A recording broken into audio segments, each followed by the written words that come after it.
I'm Austin Butler. I'm Norman Reedus. This is Picture Car. Come check out these bikes.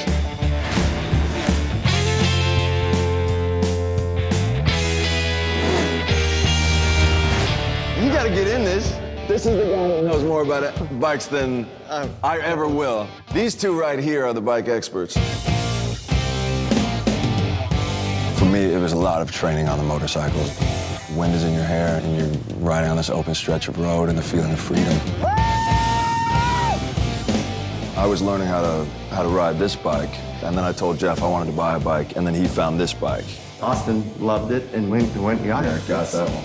It actually is in the movie a lot. One of my stunt riders is riding that bike as a vandal. This is 65, that's a 66. New bikes are so different from these old bikes. It takes a little bit more finesse. You know, they're heavier and they don't like to stop. I don't know, they each have their own personality, and so you just have to kind of get used to the feeling.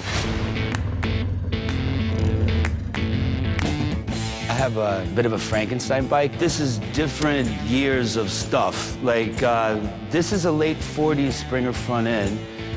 The frame is a 50s, but there's a 70s motor in this one. We originally shot from the front so that you wouldn't see the motor, so that later on you could reveal that it was a 70s motor. So he showed up in the 60s. The backstory is it had a 50s motor in it, blew up on the way there, and he and Cal went and stole a new motor and put in the bike, and then they could show the bike from the side. It has a little bronze rubber ducky suicide shift on it. Instead of shifting gears with your left foot or your right foot, it's a gear shift like a car. So you have to hold the clutch down and you take your left hand and you shove it into gear. Cooler cred, but harder to run.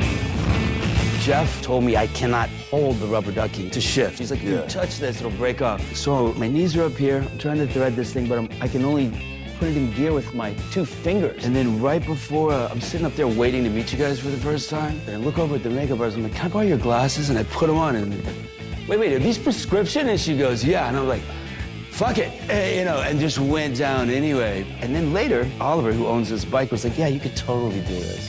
So that means that Jeff didn't care if I crashed or not. He just didn't want to hurt this little duck.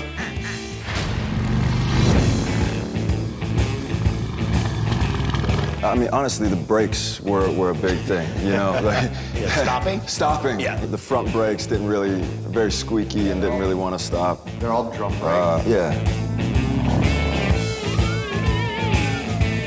I'm running from the cops and I'm going over a bridge and coming over that other side and you're coming downhill, and I was thinking, God, I hope this thing stops. It feels like stopping a train.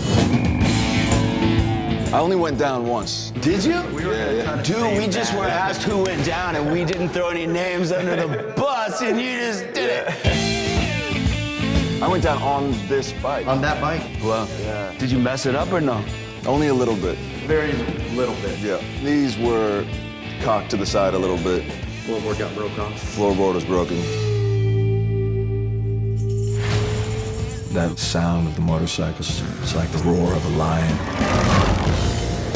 You can't have him. The club can't have him. He's mine.